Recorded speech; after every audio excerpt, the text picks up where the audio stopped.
Colors TV ने मानो ठान लिए कि वो दुनिया का नजरिया बदल के रहेंगे। जहां हर चैनल सास बहू सागा को प्रमोट कर रहा है, कलर्स कुछ डिफरेंट कॉन्सेप्ट्स को अडेप्ट कर रहा है।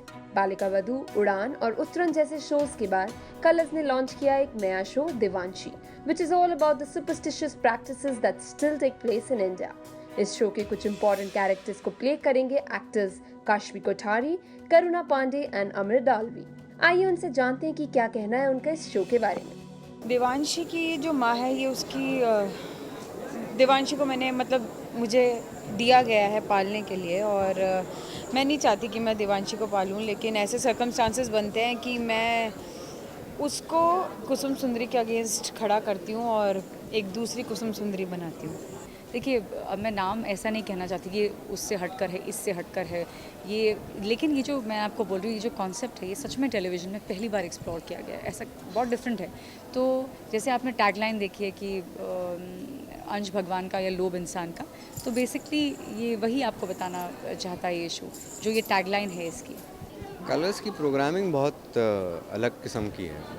उनके जो मुद्दे वो उठाते हैं शोज़ में बहुत अलग होते हैं, और मुद्दे में दम होता है, एक सोशल मैसेज होती है।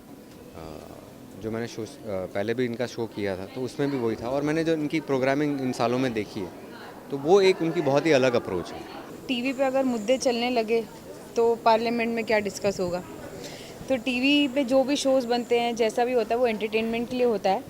और हमारे शो से जो एक मैसेज जाता है वो ये है कि जितने भी लोग हैं जो अंधविश्वास में विश्वास रखते हैं, मुझे लगता है कि उनको अंधविश्वास में विश्वास नहीं रखना चाहिए। पहला तो विचार ये आया था, थोड़ी घबराहट हुई थी मन में, क्योंकि इतना ज़्यादा स्ट्रॉन्ग है ये चरित्र, इतना ज़्यादा इतना भार है इसके ऊपर शो का। तो कभी भी ऐसा पात्र करने में थोड़ा डर तो लगता है कि कुछ गलती ना हो जाए आपसे। लेकिन फिर मुझे लगा कि आज तक मैंने जितने भी रोल्स किए हैं, पॉजिटिव नेगेटिव, उनमें से काफ़ी जुदा है ये, बहुत ही अलग है।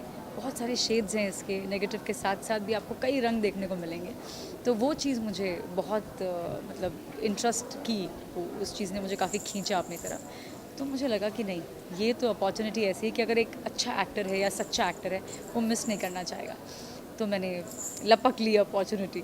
और दूसरी बात, प्रिपरेशन की जहाँ तक सवाल है, ये हरियाणा बेस्ड है, जैसे आपने प्रोमो में देखा, डायलेक्ट थोड़ा सा डिफरेंट है। मैंने काफ़ी पंजाबी हरियाणा कभी बोली नहीं है ज़िंदगी में, रही हूँ चंडीगढ़ में, लेकिन बोली नहीं है। तो वो एक लैंग्वेज का था। तो वो मेरी गुड़गांव में मेरी सिस्टर के एक एम्प्लॉई हैं, वो मुझे बेचारे, नरेन नाम है उनका, वो मुझे रिकॉर्डिंग्स भेजते थे, रिकॉर्ड कर करके, और हरियाणवी में बोल बोल के स्लैंग्स, मुहावरे। तो उनसे मुझे करीब 20-25 दिन ही बहुत अच्छी मदद मिली।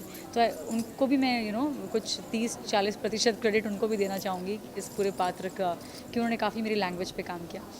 तो वो एक प्रिपरेशन हुई। और जहाँ तक बाकी जो ऑरा है इस गेटअप का और इस माता के कनेक्शन का, कुछ हम हिंदू या कुछ हम हिंदुस्तानी जो हैं, वो अपने आप ही एक कनेक्शन बन जाता है ऊपर वाले से। तो जब ऐसा पात्र मिलता है तो एक अपने आप ही एक एक दिव्यता का अनुभव होता है। We wish the entire team a very good luck. For more updates, don't forget to like, share and subscribe on YouTube to India Forums. Addiction at its best. Hi, I'm Ankita and you're watching India Forums.